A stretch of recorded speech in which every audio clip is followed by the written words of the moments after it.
Iya, kita lanjutkan kembali dialog kita, pemirsa. Namun sebelum kita lanjutkan dialog, kita akan simak dulu pernyataan berikut ini.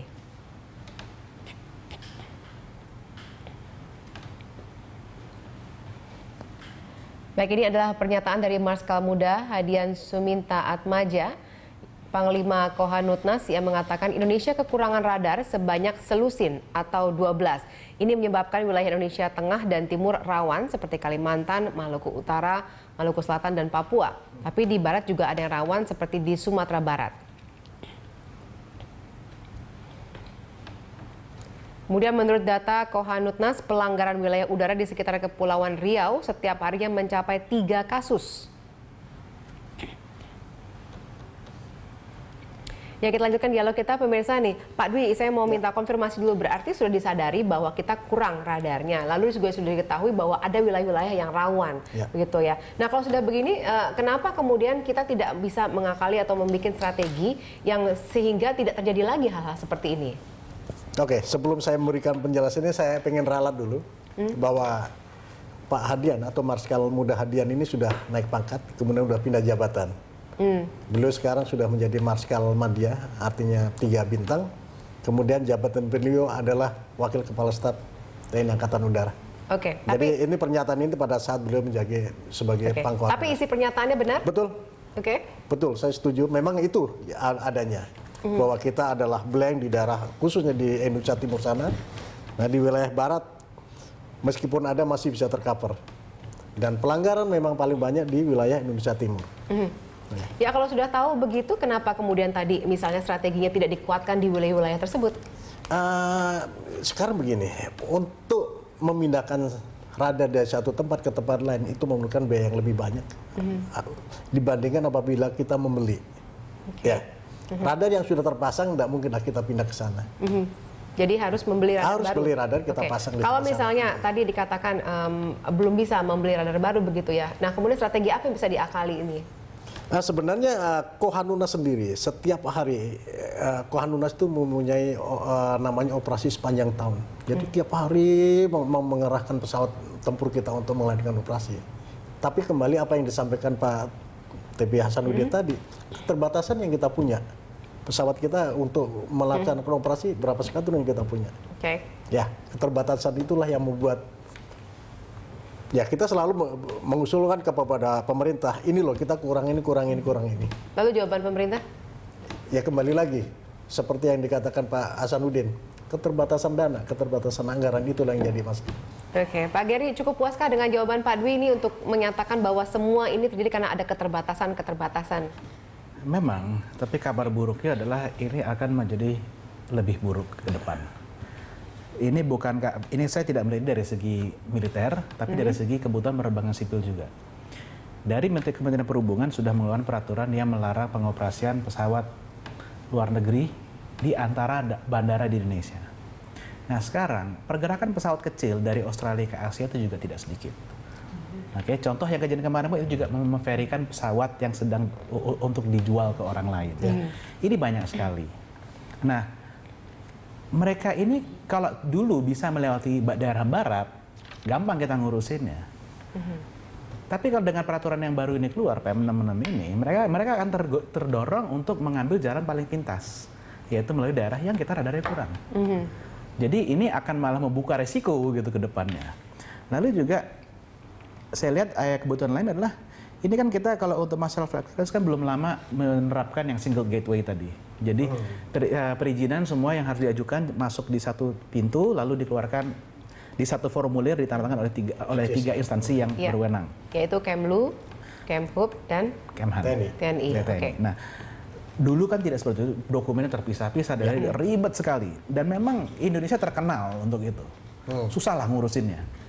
Dan akhirnya apa? Di luar, itu reputasi kita dulu itu adalah terbang aja dulu nanti diurusin di sana.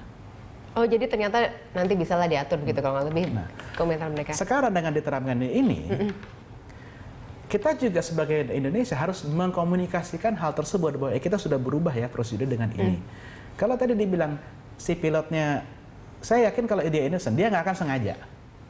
Nah, yang jadi pertanyaan adalah kenapa itu bisa terjadi? Karena pilot terbang tidak hanya sendiri, dia harus melakukan planning. Planning harus dicek dengan perusahaan handlingnya. Ya. Oke, perusahaan handling ini memberikan informasi yang tepat atau tidak? Ya. Nah, itu berdasar dari informasi yang dipublish oleh Indonesia. Apakah efektif? Nah, kalau memang tidak efektif, ini akan terus terjadi.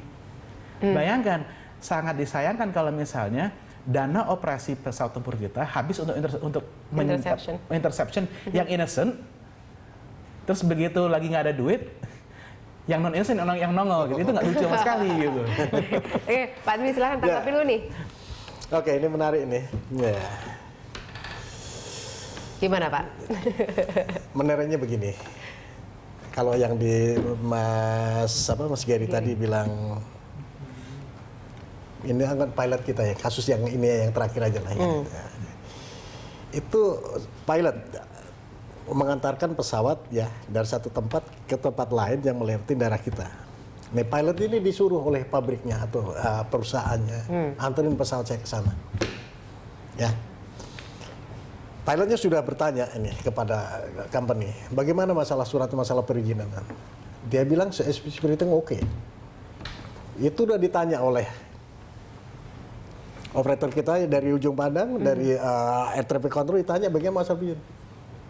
Tapi kasih waktu 2 menit. Dia komunikasi sama telepon dari atas katanya komunikasi nanti. Dijawab everything oke. Nah, ini yang sekarang baru didalamin oleh TNI AU di lapangan adalah bener nggak ini gitu loh. Jadi saya kembali memang curiga. Kita curiga kenapa dia lewat situ. Harus. Iya. Curiga. Oke. Nah, tapi kalau sudah tahu curiga, kemudian pastinya kasus seperti ini kan nggak hanya kemarin begitu kan ya. Seperti tadi Pak Gary mengatakan, ini mungkin sudah terulang kali dan sudah terbaca oleh dunia internasional. Karena toh memang tadi katanya penegakan hukum Indonesia belum berjalan sehingga akhirnya mereka mengatakan, oh sudahlah kita jalan saja, kemudian nanti bisa diurus belakangan. Nah kalau sudah begitu bagaimana dong Pak? Masa kita harus menunggu saja? Oke, saya setuju itu. Memang kita ada satu sisi yang barangkali kita perlu simak bersama ya. Sekarang ini kita masalah penerbangan kita hanya mengacu kepada satu undang-undang nomor 1 tahun 2009. Nah turunannya ini belum ada. Memang saya tahu bahwa itu sedang dibicarakan oleh pemerintah untuk menurunkan turunan. Salah satunya adalah Perpres masalah PAMWILUD, pengamanan wilayah udara. Karena di situ akan menjelaskan setelah TNI AU melaksanakan force down pesawat asing, setelah itu diapakan? Sekarang belum ada aturannya? Sekarang ada, kita begitu di force down, kita interogasi, kemudian ditangani oleh PPNS, yaitu penyidik pegawai negeri sipil. Nah ini semuanya juga belum siap. Jadi PPNS-nya pun juga belum? PPNS juga, ini kami belum siap gitu loh. Sekarang ya penerbang pilot itu kita tahan di sana. Kita perlakukan sebagaimana mestinya ya. Tetapi setelah itu mau diapakan? Apa hanya sekedar ngurus flight clearance-nya selesai terus kemudian boleh terbang lagi? Atau ada tindak lanjutnya? Nah itulah, ini harus ada ketegasan dari... Oke, dan sekarang belum ada itu tindak lanjutnya? Belum. Oke, baik. Ternyata ada banyak masalah di sini ya, selain kekurangan radar, ada kemudian hal-hal yang terkait dengan undang-undangnya. Ya. Oke, baik. Kita masih akan melanjutkan perbincangan mereka ini. Pemirsa telah bersama kami di Prime Time Talk.